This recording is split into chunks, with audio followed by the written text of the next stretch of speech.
Welcome to this wonderful session, Engagement versus Entertainment, Tackling Self-Isolation. So my name is Jessica Keneally, and I'm Director of Dance for Wellbeing and Dance for Parkinson's Australia teaching artist. Before we start, I'd like to acknowledge the traditional owners of all the lands that we are joining from.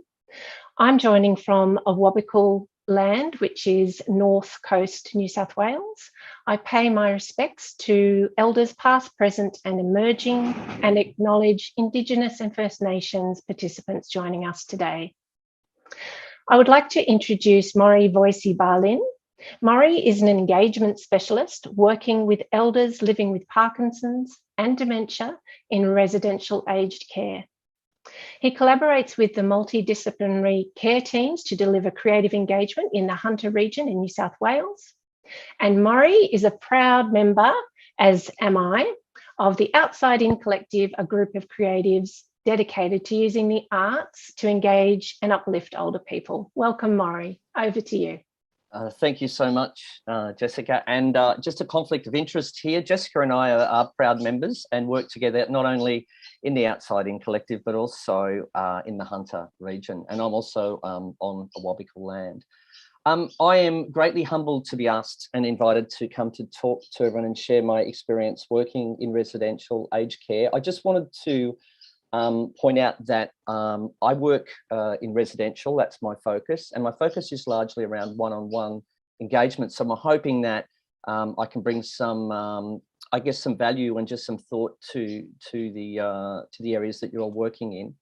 I know that we're all trying to do the same thing, and that is to find the person, to bring some joy and use therapeutic tools in a way where we can explore not only good social outcomes, but also healthy outcomes for each individual. So primarily I'm looking at elders who are self-isolating or living with depression. I'm looking at working with people with behavioural expressions that indicate they are distressed. And I'm trying to discover their personhood and their individual self. So in doing this, I'm trying to offer normalised social opportunities for my elders on equal terms where they can participate with me and sometimes hopefully lead where I follow. And often people are missing out for whatever reason that is. And that's not often lack of care by a service, but we know there are a lot of barriers in residential aged care and in the care community and for individuals living in the community, but also in this time. I guess that I'm working with people and I'm not focused solely on the pathology or the certain type of disease. So primarily I talk about dementia, and I had for a long time put Parkinson's under that umbrella of dementia. And I realise now that that is not something that I should do. So please bear with me if I do use the term dementia. I will try and must learn to encompass both terms. So I wanted to take you through what I plan to do today, and the structure, what I'm looking at is igniting the spark. So we're going to have a look at bring an elder into the room as we speak and looking at music to activate. I want to talk a little bit about the approach that I follow, which is largely based on the experiential model, very much influenced by the Eden Alternative, Jane Verity and Tom Kitwood. I want to look at unlocking the person, what makes you tick, and talk about a friend of mine called Richie Tubb. I'm looking at creating relationship, preferred interaction style, banter and mutual mischief, the paradox of choice, and making an offer. And of course, then we'll look at managing resistance and collaborating with staff, if I can come in. So I might just share my screen right now and share with you some stories I hope you'll find interesting. So if I can get my little, here we go. Not as seamless as I'd hoped. All right. This is a quote that sings to me. To touch the soul of another human being is to walk on holy ground. For me, this is everything that I think we're trying to achieve. I also wanted to read this quote, and I'm just moving. Oh, there we go. All progress in the human condition relies upon our ability to recognise and understand the difference between the way things are and the way things ought to be. And once we see that difference, we are given an opportunity to use our skills, our talents, to pursue excellence in closing that gap. For me, this is what we have signed up for, bringing the creative arts to our elders. And this is very much, I think, speaks to me about what I feel that I'm wanting to do with the time that remains on this planet. And this is a great man. And I get annoyed with these quotes because why didn't I come up with this quote? And so you'll see I use a lot of quotes because I'm not a genius enough to come up with them myself. So I want to meet Laurel. So let me tell you a little bit about Laurel. Laurel sits inert most of the time. Laurel sits forward and sort of in her own thoughts quite often. Largely, she does not participate, but will participate if invited and brought into the situation, but can be a little bit responsive in a negative way when asked or trying to handle her cares. Laurel also, her word finding is very limited and certainly is not able to use phrases. But Laurel used to play music. She used to play the piano accordion, and her son Paul comes in and films us working and playing together to show the kids that Laurel is still there. So I would really like to just share with you this clip of Laurel. You run into a 5'2" covered in fur, diamond rings, all those things.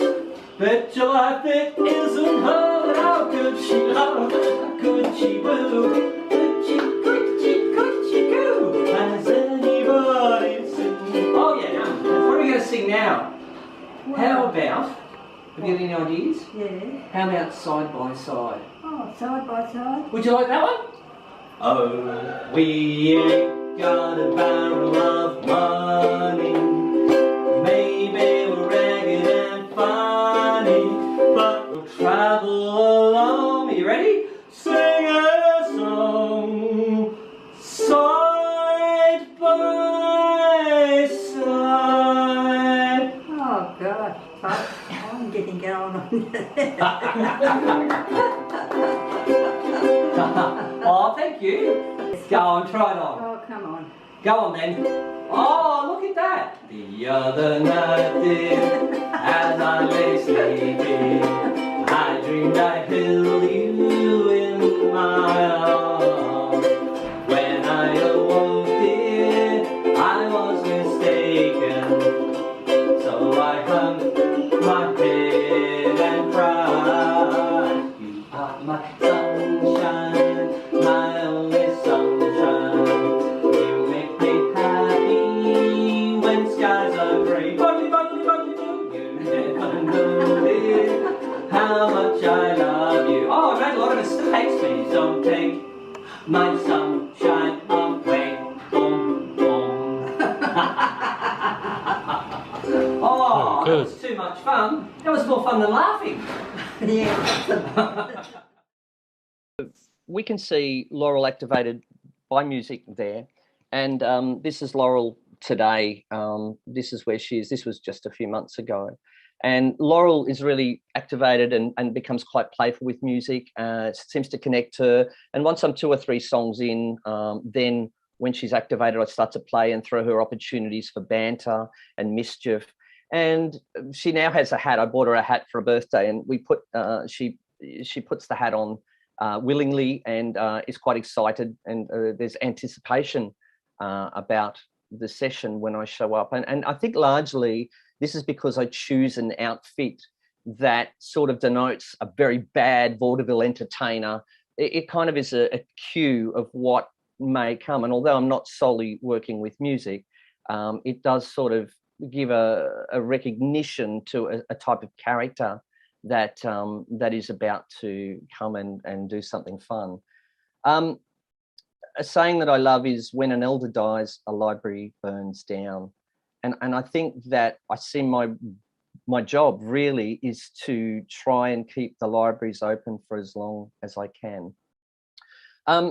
So I do creative therapeutic engagement. So yeah, what is it? That's a great question.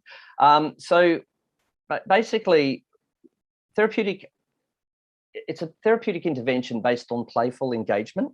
It's not entertainment, and it is designed as a one-on-one intervention. It reinforces positive memories and connections in a playful manner and aims to tap into individual interests and humour.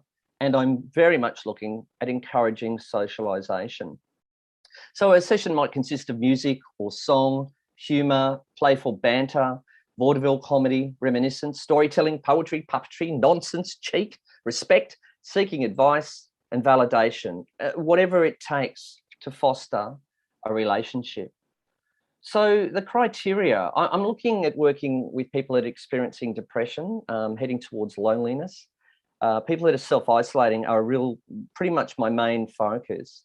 Experiencing anxiety, living with Parkinson's, dementia or stroke at any stage, and presenting with distressed or reactive behaviours. And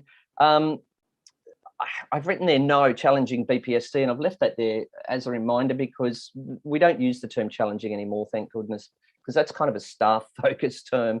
It's challenging to who? And so the terms are really important, and thus me needing to really bring in Parkinson's into my language. BPSD is another term, and some of you may have noticed that there's a real push to stop the use of behavioural and psychological symptoms of dementia because it's a confusing term. And so Dr. Alan Power tells a great story about a shower. So Jessica, if you were caring for me and you were to take me to the shower and I got into the shower and it was too hot, then obviously I would lean across and turn the hot down or the cold up, or I would say to you, it's too hot. If we can no longer communicate, or if we can no longer understand to put things together to understand that the tap will make the water less hot, and then I just tell Jessica, then I'm liable to call out, to yell, to strike out, to lash out, to run away. So the behaviours are not associated with dementia at all. It's a communication barrier. And so Alan Power is someone that I really greatly admire, as you'll see as we progress through in the talk. And so Kate Swaffer also is an international figure, an advocate who lives with dementia, and certainly wants to see that term not used. So I guess the terminology is important because we don't want people to just say, "Oh, look, it's just it's a behavioural and psychological symptom of dementia." Perhaps, and more often than not, I think we see that it is a communication issue. This is another. This is Lee, a great friend of mine. I'm currently working with and have worked for a while. He loves pearly shells, and that's him belting it out. He does a call and response, and he sings it out to me, and sings out the words before I hit them, and then I repeat. This is how we begin, and then we get to the nuts and bolts, and we talk about how he's travelling and where his thoughts are, and I show him photos of my family. So music is often used to start, but music is not everything that I do. And so I'm using a lot of different tools. So influences, as I said, Tom Kitwood, the Eden Alternative, Dr. Bill Thomas, who has that quote up front, Dr. Alan Power, and of course, Jane Verity with The Spark of Life. And the influence for me is the biomedical model, where we look at the pathology, and I'm working, and I think we're all working in the experiential model. Now, I guess I shouldn't say that to researchers because I guess researchers are very much looking at both. So what's the approach? So the biomedical model we have, and we have the experiential model. The biomedical model looks at pathology. So it's looking at deficit and decline, and it needs to do that to work out how to manage, maybe what medications are appropriate, and what interventions are needed in the day-to-day care. Whereas the experiential model asks, what is it like to experience cognitive or physical decline? And these really do need to work in tandem. So the experiential model definition of Parkinson's or dementia is a shift in the way a person experiences the world. So Parkinson's and dementia, as we know, change the capacity to experience and enjoy life as we once did. So the Eden Alternative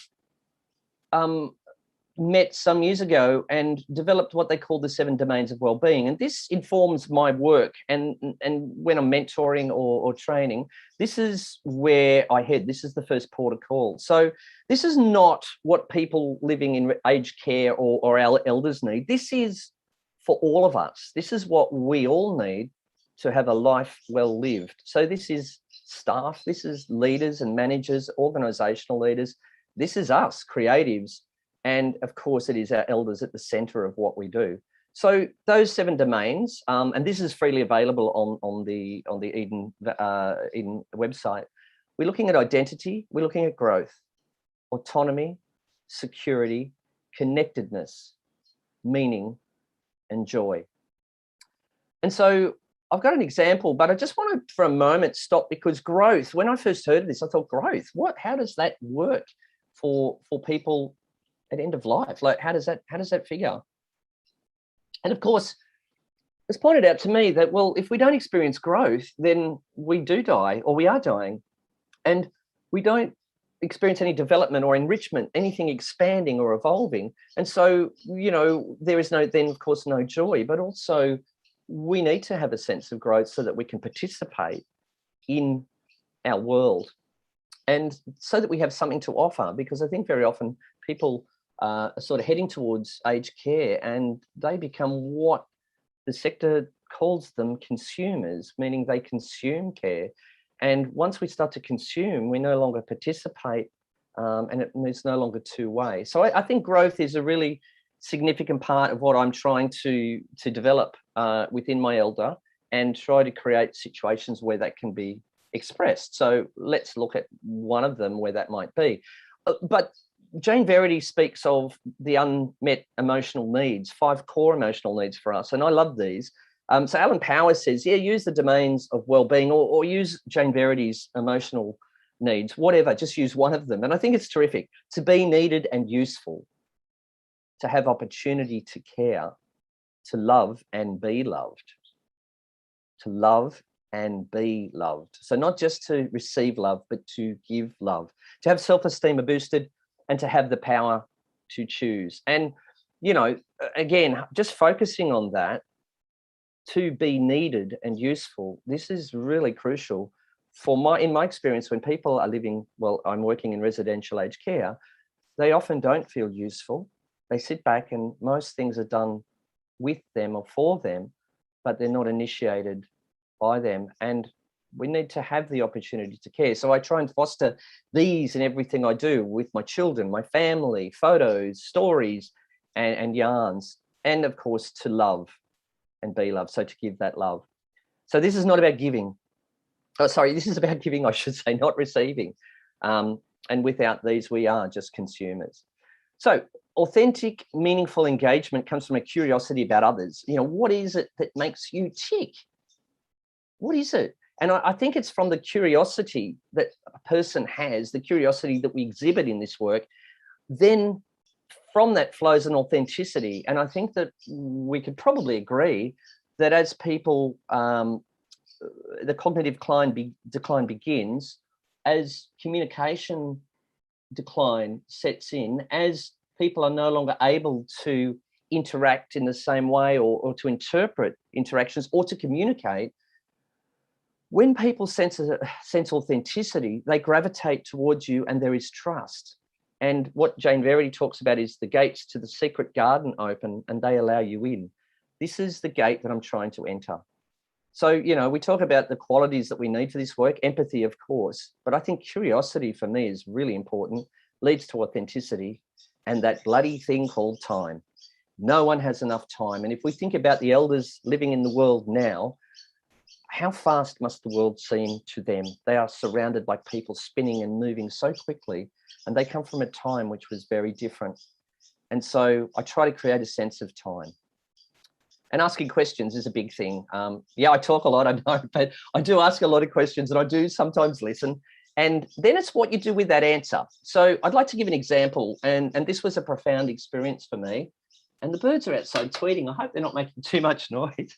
They're going off out there. My mate, Reggie Tubb. This is what someone once called following the breadcrumbs. History and curiosity reveals.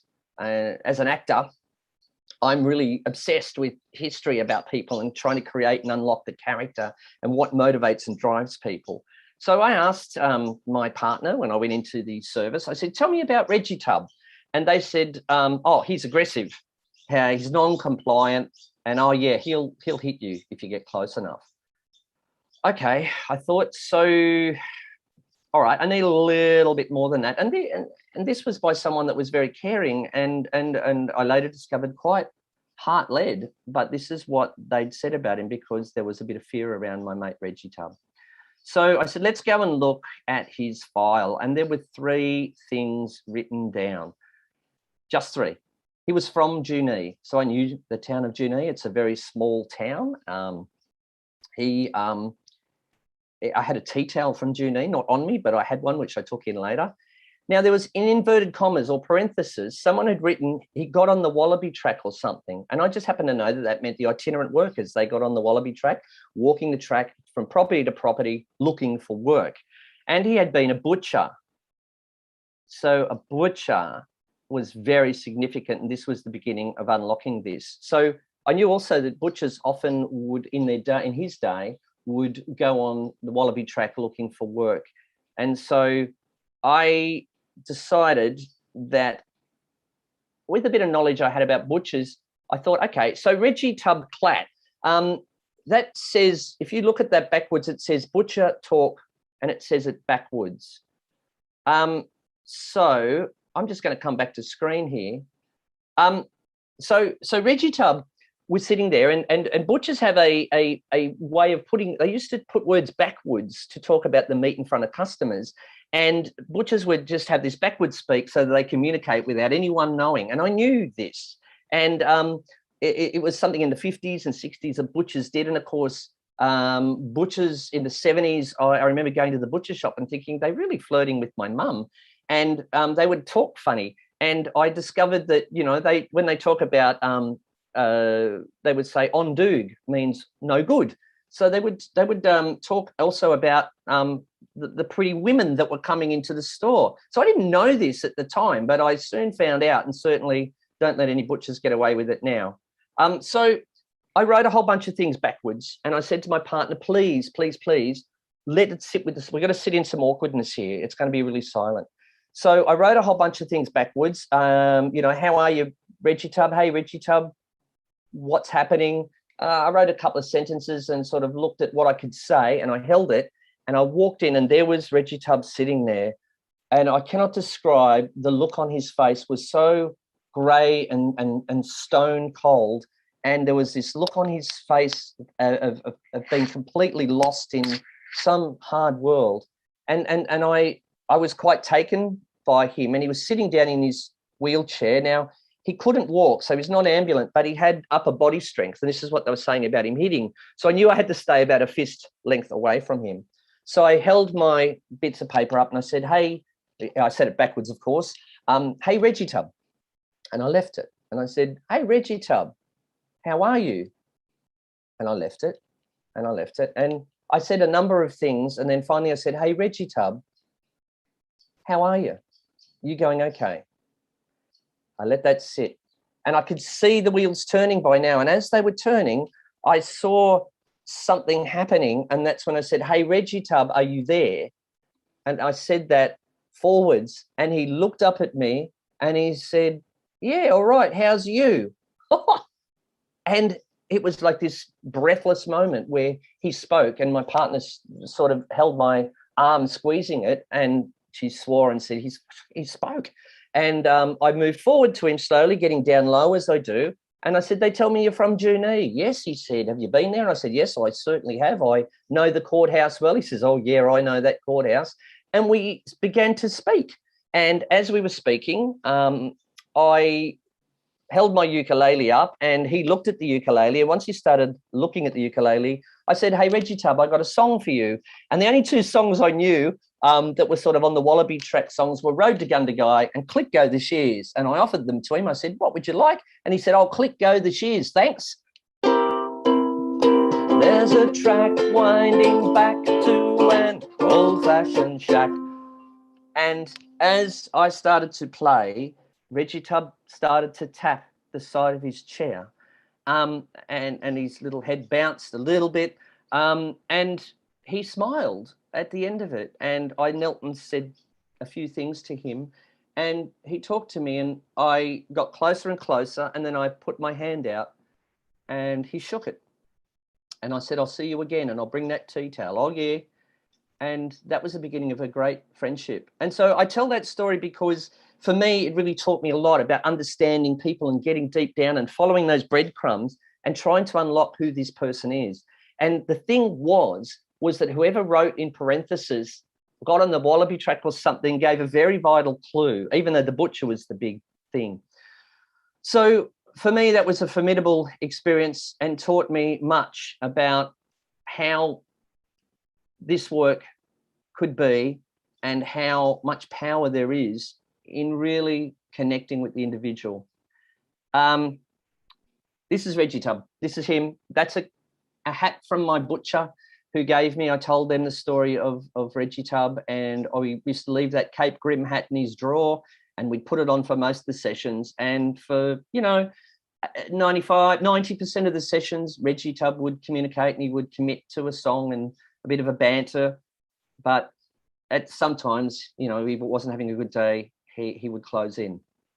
And so I think if we look at the 7 domains of well-being and we go back, I think we've tapped pretty much most of those. And I think if we look at meaning and connectedness and we look at identity, we really hammer those hard. If we look at autonomy, I offered him choice and always did offer him and asked him questions for him to answer.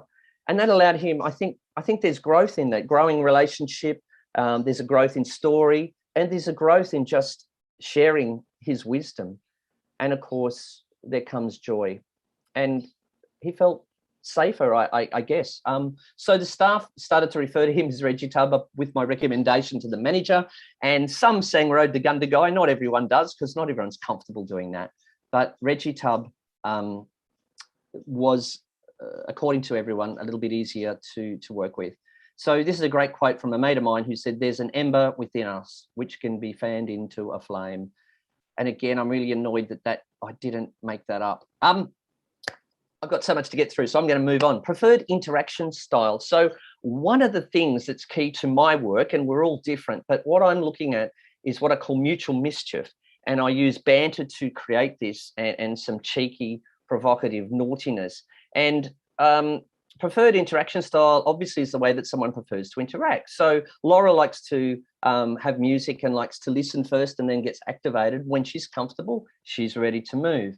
Some people need validation and don't require any humor, or they don't want any silliness. They just want to have a moment, or they just want someone to sit with or to look through photographs, either of their family or the ones that I offer of mine. However, we have people that love mischief, and this is what I'm trying to offer opportunities to do. This is my mate Baz. Now, Barry, and Jessica knows Barry well too. We both were delivering at Summit Care. And this is Barry, and you can see there Barry's got a wanted poster. It says, "Wanted for crimes against acts against humour." This is a photo of me and my bowler hat, and he's keeping me out and not letting me in. Now, this was made by the manager. Now, we have lots of fun with the manager. Barry complains that I'm not getting paid properly or says that I should get a pay rise. So I say, let's write to Robin, the manager. And so I construct a letter and he tells me what to write. And then I print the letter out. I send the letter to the lifestyle team. They print it out. They take it to Barry. He signs it, takes it up to Robin. And the manager, Robin, of course, knows it's trouble. And then she will respond to it and give Barry a letter or send us an email. So this is a really playful, mischievous interaction that we have, which involves many of the staff and the management. And and of course the family really love hearing his stories. He regales when he comes in. This is a photo. He wanted a photo of me, so he took these on my iPad, and he's got this up on his wall. He thought this was hilarious. It really appealed to his sense of play. I wanted to also talk briefly, if I could, about engagement techniques and strategies around the paradox of choice and self-isolation. So given that self-isolation is such a focus for me, if I was to wait for my lifestyle team member or my buddy to go in and say, would you like to see Maury today, or would you like to see the funny guy, or however they choose to introduce me, they're usually going to say no, because that's what people that self-isolate begin to do, is they begin to push people away and withdraw. The guards come up, they start to distrust people. And my psychologist buddy, Julie Bassick-Smith, does some great work in the elder space. She talks about people not knowing what's expected of them, or not being able to converse and communicate comfortably. And so it's embarrassing. And so they choose to withdraw and to self-isolate.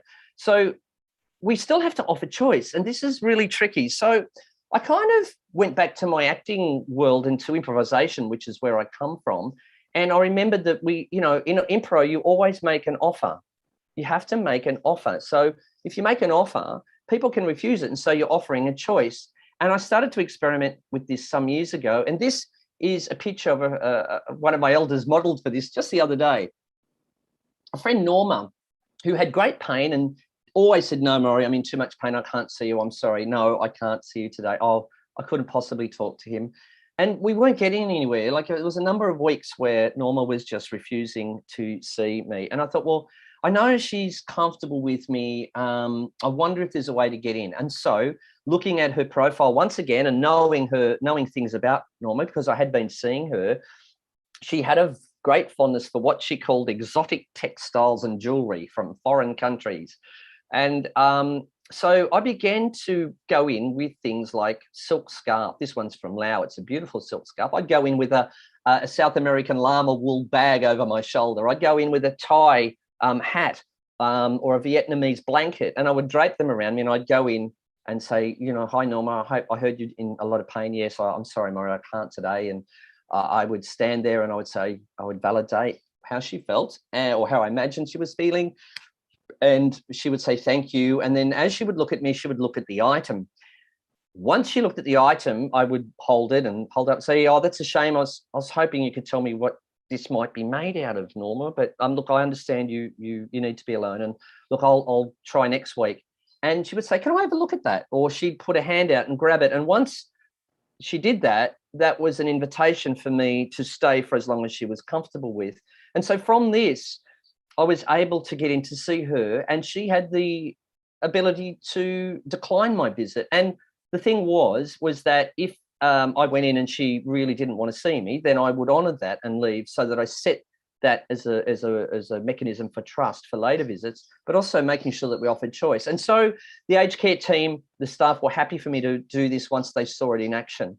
And so it's kind of interesting when we get people that refuse and continually refuse to join us. We have to find a way to try and invite them in, but we have to, at the same time, honour that choice. And so it's always a challenge. And this is just the way I try to get there. Another way of offering something when it feels intrusive, and I've had a number of examples, or when someone can't communicate and I haven't worked out how to communicate with them, I will use images. I have folders of photos, and I use pictures of my little grandson, who is a little chubber, and how could you not be drawn into that image? I will just hold this up when I go in, or I will show it. I will say, hey, what do you think of this little fella? Do you know who this is? Can I show you something?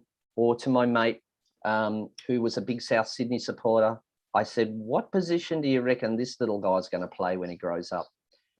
These pictures open doors, and it's an offer. It's something, you're showing something, and you're removing the fear of what do I have to do, what's expected. It's an invitation to something. This picture is of me and my dad. I'm the little guy, Maury Jr. with Maury Sr. And this man is largely why I do the work I do. He taught me a lot about banter and connection and just being with people. He was a cheeky larrikin, and he was very lovable.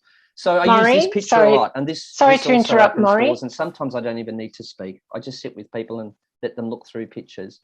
We've got a 5-minute heads up, Maury. The other important thing in all of this, and is very, very difficult, is to free yourself from agenda.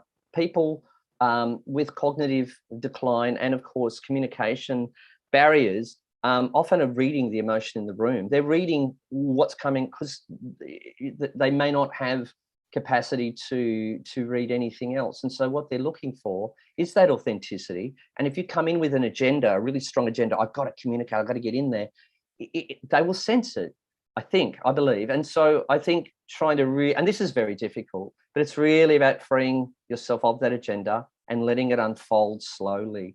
And of course, this is great in a one-on-one session. How it works in a group, well, I think it can, but that's probably for question time. I've got a few minutes now, so I'm going to really quickly talking about managing resistance and collaborating with staff. I think if we think about residential aged care, particularly, that's where I work, but all people that work in aged care and people that work in the NDIS sector and people that work in these worlds, it requires a huge heart. It requires a huge heart to do this work. And I know that there's been a lot of bad publicity, and we know there's people in this world that have questionable motives, but generally we're looking at people with huge hearts.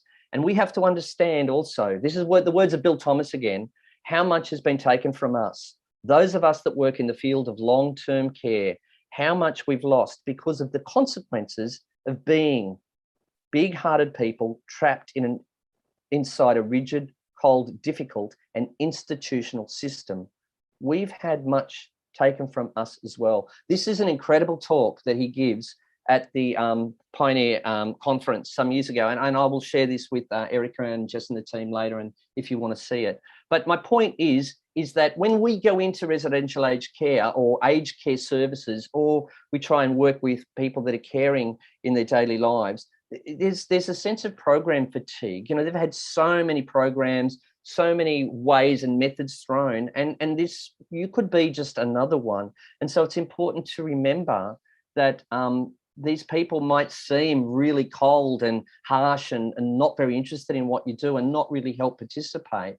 But I think we need to consider what it is that's going on for them. And I think for creative programs to have a lasting impact, artists and creatives should not expect to merely deliver creative aging programs, but must collaborate with the multidisciplinary care team. Because when you do that, they know what you're doing and they're starting to understand what it is you're trying to achieve. But it's also fun. So I try to work closely with care staff, the leadership team and families. I seek out allies and I work delicately with resistance to learn more about the barriers that they're putting up and why they might be coming up. And I use that as a consultation process and then share and model and educate how our programs, our creative programs, can improve the lives, not only our elders, but of staff and family as well. It takes a great deal of diplomacy. It takes a lot of patience. It takes confidence and it takes humility. And the big word I've left off there is that it takes curiosity. I think that I should finish with that. See, Mary, she really came alive when I took this Arnott's book into her. She loves Arnott's biscuits. I did know that, but I didn't realise how much. Thank you for your time. Wonderful. Thank you, Maury. I really appreciate the opportunity. Jessica, I guess there would be some questions after that. Yes, that's great. Thank you so much, Maury, for your presentation. I'll just start my video again. Wonderful. Thank you so much. Oh, how long do you spend with each resident? Do you have time limit on the maximum amount of people at the facility that they allow? Margaret Roller, thank you for asking that. So to answer that question, it depends on the situation and the capacity for someone to stay with me. So I could be 15, 20 minutes. It also depends on what sort of scale of the day we have. So I will do what we call a PRN session, which is like a prescribed as needed. So I've got a list of people that I see regularly, and there might be someone that needs some social interaction or a wellbeing watch, as we call it. So they might be added. But I'm usually aiming to sort of try and 10 minutes minimum if I can do that. It's the same question. What surprises you most about working with people with dementia and Parkinson's? Wow, that's a great question. I think the thing that surprises me the most is when those gates that I talked about to that secret garden, as Jane Berry calls it, when they open and when an interaction begins and then the communication starts to flow. And it's surprising when people are activated how much more they will communicate than you're aware of. And that is really surprising. And it's surprising, like when Laurel touches me, she leant forward and touched me in that clip. That was another thing. About shows of affection are another thing that I really didn't expect her to lean forward and do that. How long have I been doing this work? So I joined a company called Arts Health Institute in 2012, and this is where I learned about playful engagement.